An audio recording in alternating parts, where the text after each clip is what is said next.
Dans l'épisode précédent, nous avons retrouvé et mis en avant des sites internet où Dominique Pellicot était inscrit et où il exposait des photos dénudées de sa femme. Nous avons également retrouvé des potentiels accusés qui ne figurent pas dans le registre des accusés. Dans l'épisode d'aujourd'hui, nous allons relever toutes les incohérences présentes dans le dossier que seuls les juges et avocats avaient en leur possession. Première incohérence. D'après les procès-verbaux, le matériel informatique de Monsieur Pellicot, retrouvé lors de la première perquisition, soit le 12 septembre 2020, a été exploité seulement un mois après la perquisition, donc soit le 12 octobre 2020. Or, je vais vous prouver que l'exploitation du matériel a débuté bien avant le 12 octobre. Pour commencer, j'ai retrouvé dans le dossier d'enquête un audio numéro 59. Sur cet audio, on entend une mystérieuse personne qui ne figure ni dans la liste des accusés ni dans la liste des témoins. Cette personne a envoyé un message vocal à Dominique Pellicot le 14 septembre 2020, soit 2 jours après sa première garde à vue au commissariat de Carpentras. Oui, salut Dominique, c'est Jacques. Bon, mais ça fait plusieurs fois que j'essaie de t'appeler, là. C'était pour avoir un peu des nouvelles de ce qui s'est passé l'autre jour, là, que j'ai été vraiment surpris de recevoir ce coup de téléphone du commissariat de Carpentras. Voilà, alors dès que tu peux, écoute, tu m'appelles pour me dire un peu ce qu'il en est.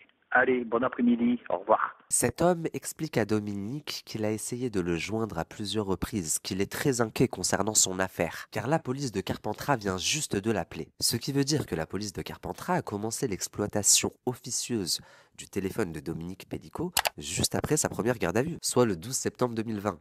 Mais les procès-verbaux indiquent que officiellement, l'exploitation du matériel informatique a commencé un mois plus tard, le 12 octobre. Maintenant, une question me vient en tête. Qui est cet homme? Pourquoi ne figure-t-il nulle part? Et puisque la police l'a appelé une première fois pour lui parler de Dominique, pourquoi ne l'ont-ils pas rappelé une fois qu'ils ont eu cet audio entre les mains? Quelle est la relation de ce monsieur avec cette affaire et avec les forces de l'ordre de Carpentras? Pourquoi a-t-il été le premier mis au courant? Pourquoi est-ce qu'on l'a prévenu? Pourquoi est-ce qu'on l'a contacté? Je vous laisse me donner vos hypothèses en commentaire. Passons maintenant à la deuxième incohérence. Le 2 novembre 2020, Monsieur Pellicot se présente avec sa femme au commissariat de Carpentras. Il est directement placé en garde à vue pour viol aggravé et soumission chimique. Les enquêteurs vont alors procéder à une deuxième perquisition au domicile des Pellicot, dans le but de récupérer l'intégralité du matériel informatique de Dominique. Suite à cette perquisition, le disque dur qui contenait l'intégralité des répertoriés par Dominique et qui implique tous les co-accusés n'est pas retrouvé. La police n'a pas réussi à mettre la main dessus. C'est Dominique Pellicot lui-même qui renverra les enquêteurs à son domicile en leur indiquant l'emplacement de ce disque dur qui se trouvait sous l'imprimante. Ce qui veut dire qu'il leur a lui-même fourni la pièce à conviction principale qui était la plus susceptible de l'incriminer lui et tous les co-accusés. Autrement dit, il avait un pied dans la merde. Pourquoi vouloir plonger les deux dedans? Pourquoi vouloir s'enfoncer davantage? Car jusqu'ici, les policiers étaient seulement en possession de 4 téléphones, 2 clés USB, 2 ordinateurs portables, incriminant seulement une dizaine de personnes. C'est le disque dur qui regroupait l'intégralité des près de 200 plus de 200 viols. Donc le mec, il aurait pu prendre pour une dizaine de viols, mais il les a renvoyés en toute connaissance de cause vers le disque dur qui allait l'incriminer pour plus de 200 viols.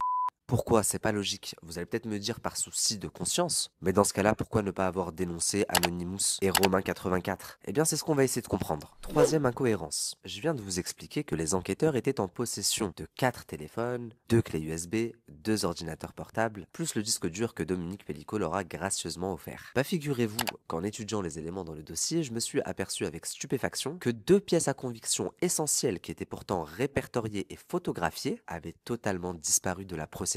Et sans la moindre exploitation. Ce qui veut dire que ce téléphone et cette clé USB, qui potentiellement contenaient des éléments qui auraient pu nous permettre de comprendre un peu mieux les rouages de cette affaire, et surtout les incohérences de ce dossier, ces 2 pièces à conviction ont complètement disparu. D'ailleurs, à savoir que la photo retrouvée de la fille de Gisèle et Dominique, Caroline Darian, qui s'est également plainte d'avoir été prise en photo par son père à son insu. Dû porter plainte le 3 novembre 2020 contre mon père, après avoir découvert des photographies de moi drogué, dénudé, et que je suis convaincu que mon père m'a également... Cette photo-là de Caroline a été prise avec le téléphone qui a disparu de la procédure. Vous devez savoir également que la ligne téléphonique rattachée au téléphone disparu est reliée à un identifiant Skype qui n'est autre que celui de Marc Dorian, le pseudonyme utilisé par Dominique Pellicot pour communiquer avec d'autres prédateurs.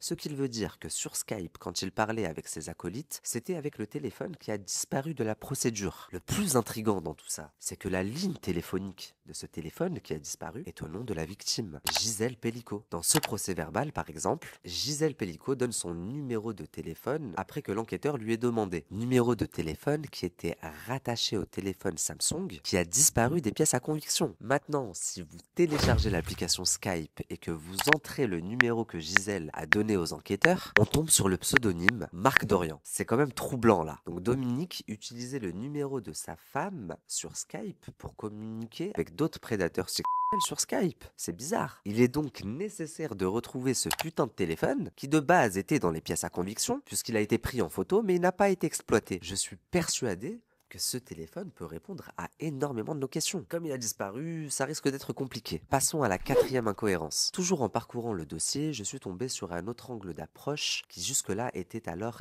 inimaginable pour moi. Par exemple, dans la première audition de Dominique Pelicot, celui-ci confie aux experts que les faits reprochés, à savoir photographier sous les jupes des femmes, étaient un jeu entre lui et Gisèle Pelicot, sa femme. Jusque-là, rien de choquant. Dominique, en plus d'être un pourrait tout aussi bien être un menteur. Par contre, ce qui pour moi est choquant, c'est que Gisèle va employer exactement les mêmes termes lors de sa première audition. Lorsque nous vous avons contacté par téléphone, aux fins de convenir d'un rendez-vous pour procéder à votre audition, vous nous avez informé que votre époux vous avait raconté son interpellation, que vous lui avez pardonné, et que par rapport aux faits reprochés, c'était un jeu que vous aviez entre vous deux. Confirmez-vous vos déclarations? Oui, tout à fait. Pratiquez-vous d'autres jeux? À part les photos, non.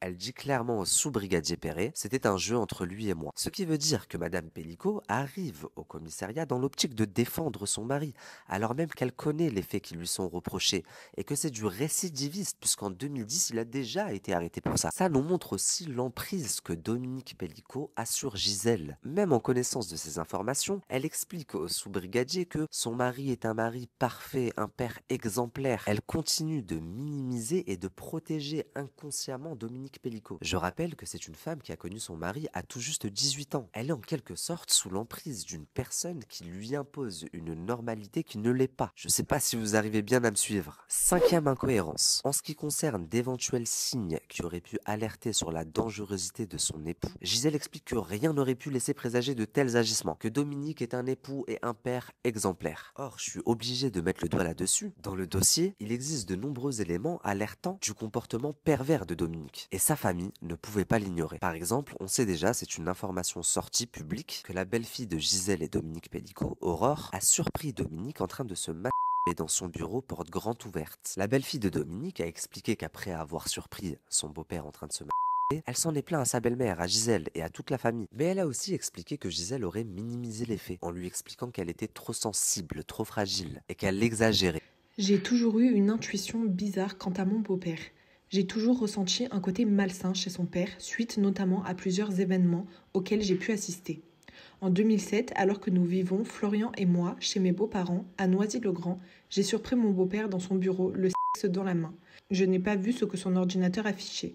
Après que j'en ai parlé à mon mari, mon beau-père a été mis au courant et s'est excusé de cette situation embarrassante. Aurore aurait également surpris une situation très évocatrice entre Dominique Pelicot et son petit-fils Nathan. Alors qu'elle passait devant la chambre de Nathan, elle a entendu Dominique insister pour jouer au docteur avec son petit-fils. Selon elle, Nathan aurait crié « Non, non, je ne veux pas jouer ». Aurore, qui a été traumatisée par son enfance et qui a vécu l'inceste, s'est retrouvée tétanisée et n'a pas osé rentrer dans la pièce. Elle a néanmoins averti son mari Florian, le fils de Gisèle et Dominique Pelicot.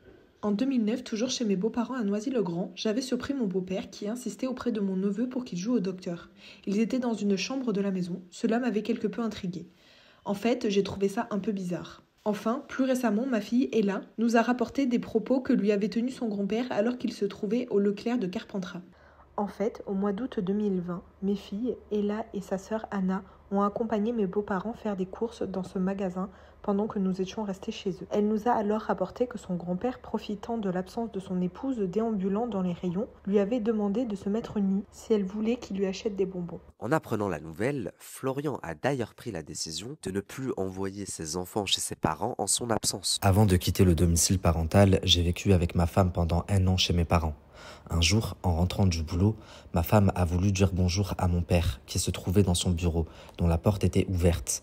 C'est alors qu'elle est tombée sur mon père en train de se masturber avec un morceau de sopalin dans les mains. Elle m'a indiqué qu'il avait été très gêné par cette situation, tout comme elle. Ma femme ne m'en a parlé qu'un mois après. J'en ai parlé quelque temps après avec ma sœur, qui elle-même l'avait évoqué avec ma mère. Cette situation a été évoquée sur la table alors que toute la famille était réunie. Lors de cette discussion initiée par ma mère, cette dernière a voulu dédramatiser la situation, argumentant du fait que ce n'était pas grave. Je tiens à vous dire que mes parents ont un côté exhibitionniste. Mon père ne savait pas que ma femme se trouvait dans la cuisine, pensant que tout le monde était parti travailler. Mon père avait la charge de la garde de Nathan cet après-midi. Ma femme a alors entendu mon père dire à Nathan « Viens, on joue au docteur ». Nathan lui a répondu « Non, je n'ai pas envie de jouer à ça ». Mon père insiste auprès de Nathan pour faire ce jeu. Je précise que ma femme ne voit pas mais entend simplement les propos.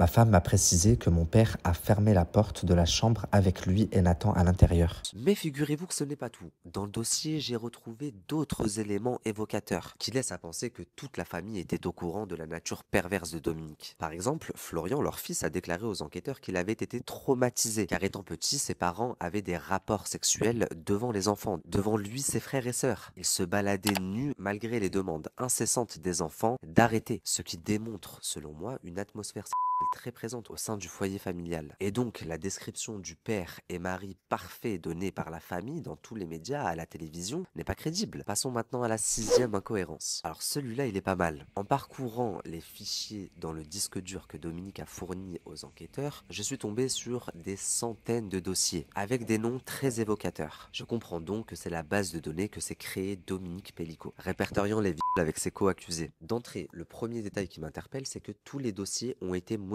Une partie des dossiers ont été modifiés en 2021. Tous ces dossiers-là sont vides. Tout ce qui était à l'intérieur a été supprimé, vidé. Tous les autres dossiers ont été quant à eux modifiés en 2023. Ceux-là sont par contre bien chargés, photos, vidéos qui répertorient les viols. Maintenant, ce que vous devez savoir, c'est qu'en 2021 et en 2023, Dominique Pellicot était déjà incarcéré. Il aurait donc été impossible pour lui de manipuler le disque dur, ou le contenu du disque dur. Seuls les enquêteurs et les experts ont accès à ce disque dur. Ce qui veut dire que c'est forcément l'un d'entre eux qui a vidé le contenu de tous ces dossiers manipulés en 2021. De même que c'est forcément un enquêteur ou un expert qui a manipulé les dossiers en 2023. Le problème étant qu'il est strictement interdit d'altérer l'intégrité d'une pièce à conviction. On ne peut ni modifier et encore moins supprimer des éléments de la pièce à conviction. Principal qui plus est, c'est la loi. Alors vous allez me dire peut-être qu'ils ne savaient pas. Et c'est vrai, peut-être que ces représentants de la loi ignoraient la loi, alors même que nul n'est censé ignorer la loi, c'est dans la Constitution. À ce vice de procédure, l'expert concerné donnera en plein tribunal une explication à la cour qui ne tient selon moi pas du tout la route. Tenez-vous bien, selon lui, il a vidé tous ses dossiers en 2021 pour libérer l'espace de stockage, car il s'est aperçu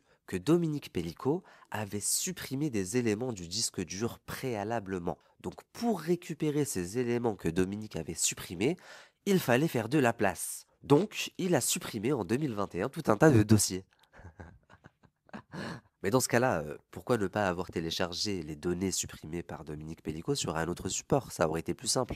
Ou pourquoi ne pas avoir transféré à la limite les dossiers manipulés en 2021 sur un autre support, un autre disque dur? Ça aurait été plus simple que de les supprimer, non? Ça n'a pas de sens. Ça montre l'amateurisme de cet expert qui a du coup altéré l'intégrité de la pièce à conviction principale dans cette affaire. Et il ne me semble qu'il n'a même pas eu de répercussions en plus. Enfin bon, maintenant que vous avez connaissance de tous ces éléments, je vous propose d'analyser la personnalité des acteurs principaux de cette affaire. À commencer par celle qui se met le plus en avant, la plus médiatisée de toute la famille, Caroline Darian, la fille de Dominique et Gisèle Pellicot.